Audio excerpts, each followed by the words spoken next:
So after weeks of waiting, I finally received my Sony A7 Mark II in the mail. And coming from a Canon system, this is a complete game changer in my opinion. In the past, I've used 5D Mark IIIs, Canon 6Ds, and finally I've made the plunge for my personal use, mind you. Currently I'm still using a Canon 5D Mark III for work, for professional purposes.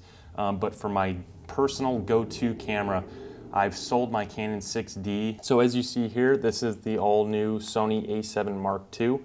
It's extremely small. I mean, even coming from the 6D, which was pretty much the size of the 60D or the 70D, it's extremely small, but not in a bad way. The grip is excellent. As you can see here, I had an issue. I fooled around a few times with the A7, the A7S, and I wasn't a huge fan of the grip, but this is a completely different story. The grip is fantastic. You know, one problem I have is the pinky kind of goes off the camera, whereas if you're using a 5D Mark III or a 6D or a DSLR, you know, you're going to have that support on your pinky, which every once in a while, I'm sure for professional purposes, you're going to have issues with that. But for casual walking around and, you know, just shooting, I have no problem with it. And honestly, I just choke up a little bit and I have no issues. The location of the new shutter button versus where it was before, which is up here, which is now where the custom function 2 button is, it's great. I have no problem. It's pretty much the same as what I used previously with my DSLRs, so I'm a huge fan of this location for the shutter button. The first thing I did actually when I received it, when I saw these 2 buttons, was okay, I knew that I need to do something with these 2 custom function buttons.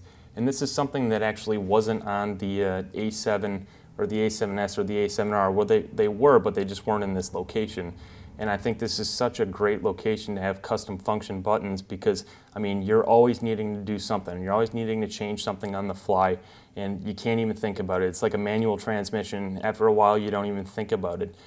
So I set this one up as my ISO, and I set this one up as my zoom magnification. So, you know, if I need to change the ISO on the fly, it's this guy. And if I need to change, you know, focus, because I'm going to be using a lot of these manual focus lenses, I want to have that focus magnification at a finger's length away anytime I need it. So that's what my custom function 1 button is.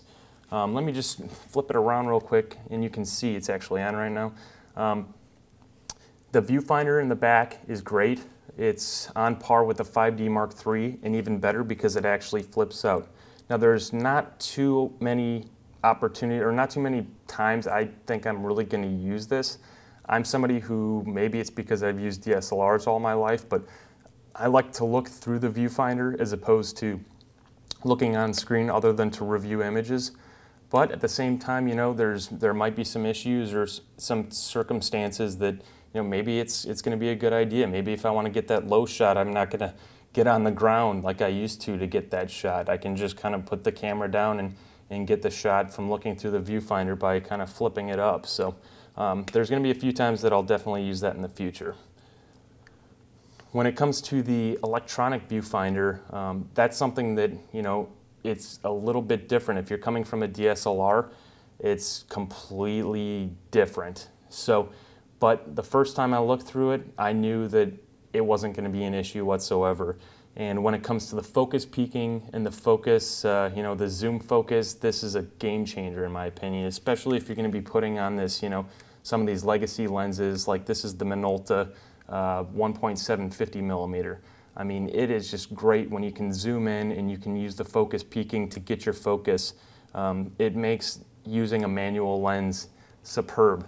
And that's something that I never really would have thought I'd be saying, because I've, you know, just from using a DSLR for so many years, I've just gotten used to, you know, using the autofocus, getting the focus and then framing and taking the shot. But this is, you know, just walking around doing some street photography in Ybor City here in Tampa, Florida. I mean, it was easy, especially even in low light. So I'm extremely happy with that. Overall, the form factor is very nice. The steady shot, I used a little bit, you know, in terms of trying to really drop down the shutter speed. I think there was a couple shots where I was at 1/8 of a second and the images actually turned out clean. And that's something that, you know, most people would only dream of when it comes to a 5D Mark III or a 1DX or a 6D or a D600 or whatever, no matter what, what camera, if you can get down to that shutter speed and keep your ISO low, I mean, that's also a game changer in my opinion.